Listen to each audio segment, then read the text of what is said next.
Hi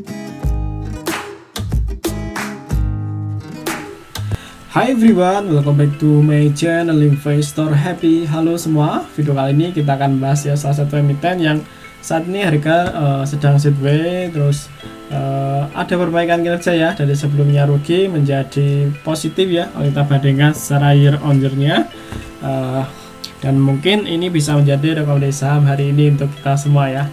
Oke, sebelum ke pembahasan seperti biasa kita disclaimer ya, bahwa di sini hanya sebatas berbagi informasi, bukan ajakan untuk beli ataupun jual di emiten yang terkait di video ini. Oke, dengan kode saham RUNS ya, atau Global Sukses Solindo. Nah, ini kalau kita lihat dari komponen profilnya ya, ini dia produknya ini ya, perangkat lunak ERP. Ini kalau kita lihat ya, dengan RUNS System ya, dia punya mereknya RUNS System. Ini kalau dilihat ini juga RUNS System adalah perangkat lunak terbaik di Asia Tenggara ya. Nah, ini dia juga memenangkan Silver Business Partner nih, 3 Gold Business Partner dan 1 Silver Business Partner ya. Nah, ini cukup keren guys ya untuk emiten ini ya, produknya ERP ya. Nah, kita lihat untuk shareholdernya ya. Kalau kita lihat shareholdernya ini pengendalinya Pak Sony Rahmadi Purnomo ya, ini pegang sekitar 29,03%. Berikutnya ada Tan Kiki, ini 27, berikutnya ada masyarakat 20 ya, jadi masih ideal ya untuk masyarakat, jumlahnya 20, karena kalau kita lihat di perdagangan RUNS ini tipis ya guys lotnya ya. Jadi mungkin teman-teman tertarik di sini harus menyesuaikan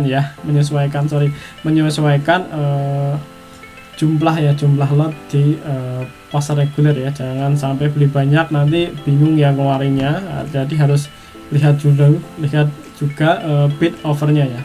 Oke, berikutnya ada pembukaan sahamnya, ada Metranet ya, Metranet ini sekitar 8%. Berikutnya ada KMDI Centaur Master, nah ini 7,7. Berikutnya ada Metra Digital, ini 2%. Berikutnya Dwi Kristanto dan Suhartono ya, dan berikutnya ya.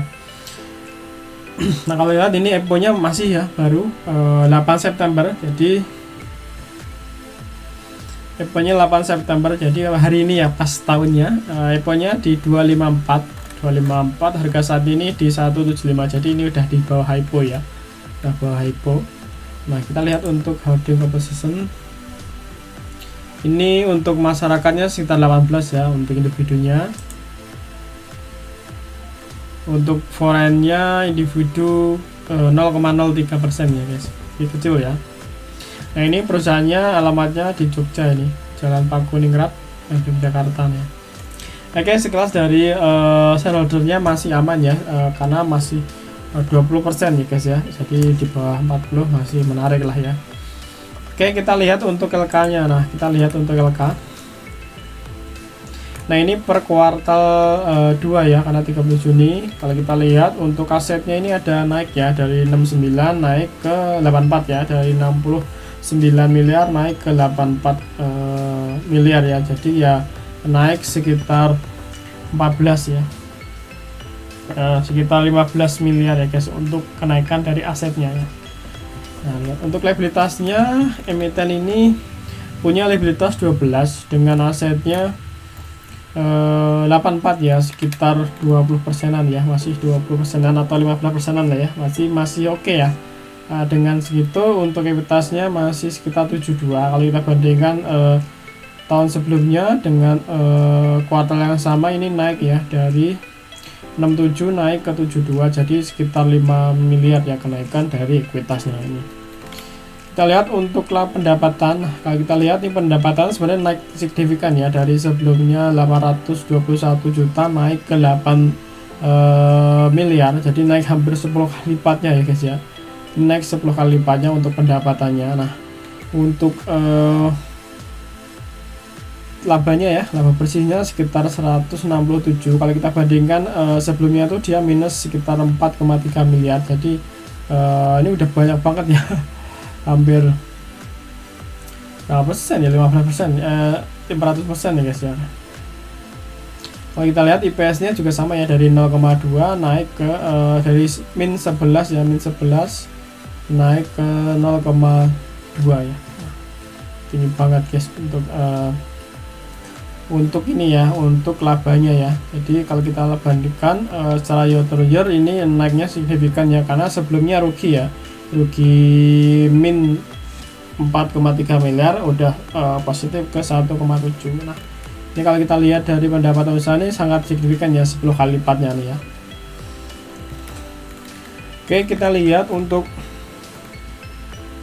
arus kas. Kalau kita lihat arus kas ini sedang tidak bagus ya. Nah, kalau kita lihat untuk arus kas dari sebelumnya 470 juta, ini udah positif, dan ini menjadi minus 324 juta ya. Jadi untuk cash flow-nya operasional ini kurang menarik guys ya. Jadi teman-teman yang pakai indikator cash flow operasional ini kurang menarik ya, emiten ini, karena untuk cash flow-nya minus sekitar 324 juta ya. Jadi seperti itu untuk cash flow-nya. Oke, secara fundamental seperti itu guys ya. Dari pendapatan labanya tadi sebelumnya naik ya, signifikan hampir 10 kali lipat ya tadi penjualannya. Cuma untuk cash flow-nya aja masih minus gitu aja ya. Dan asetnya tumbuh, ekuitasnya juga tumbuh ya. Oke, kita lihat untuk chartnya ya. Kalau kita lihat chartnya ini ada support terdekat di ini pernah ketes banyak ya, ini 172 ya. Nah, ini 172, dan berikutnya ada di ini ya, di arah sini ini sekitar di 164 ya. Jadi teman-teman mau nunggu di sini mata dekat di 172 atau di arah sini di 164 ya. Cuma kalau kita lihat beberapa hari ini dia memang gerakannya nggak nyampe 103 ya, 173 ya, nggak nyampe. Jadi idealnya cuma sentuhin 173, berikutnya dinaikin ya. Nah sebenarnya ini bisa dicopetin ya, tergantung teman bisa pas momentumnya ya. Saya sering di sini memang di arah tertentu dia sempat dibuat turun, tapi di arah tertentu dia udah mentok ya, dan mungkin setelah balik dia akan naik tinggi. Cuma kelamanya di emiten ini bid overnya tipis guys ya. Jadi temen kalau beli yang sesuaikan ya, jangan sampai malah menjadi market di sini kan repot. Bisa beli tapi kita nggak bisa ngeluarin kan repot. Dan harga emiten ini dia pernah naik tinggi ya sampai 800.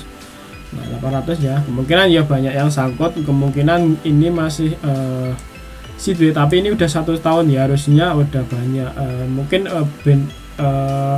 market-makernya udah hitung-hitungan ya. Jadi karena dia penguasa barang, dia pasti ngitung barangnya sisa berapa di market berapa ya, dan kapan harus dinaikkan. Nah, oke, untuk supportnya ada seperti itu, ada 2 guys ya, terdekat di 172 atau di 164 ya. Terserah teman mau ngambil di mana, tentu teman nanti bisa lah untuk menghitung risk rewardnya sendiri ya di emiten ini. Dan resumnya untuk analisa ini dari segi fundamental seperti itu ya, ada penjualan naik sekitar 10 kali lipat, EPS nya juga naik, ekuitasnya juga naik ya, asetnya juga naik. Nah untuk dari shareholder masyarakat masih aman ya, masih di 20%, tapi kalau kita lihat individu tadi cuma 18% ya realnya.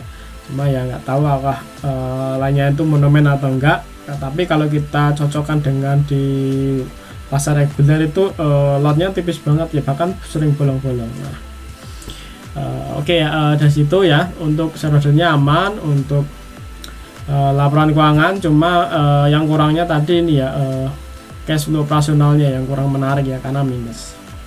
Untuk dari segi chart ya seperti itu, ada support di 172 terdekat, berikutnya ada di 164 ya. Terserah teman mau nunggu di mana. Cuma kalau kita lihat beberapa ini berapa hari dia cuma sampai ke 173 aja udah mantul guys.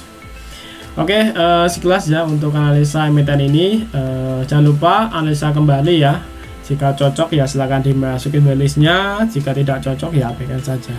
Oke, terima kasih tonton video ini. Sampai ketemu di video berikutnya. Happy cuan and happy investor. Bye bye.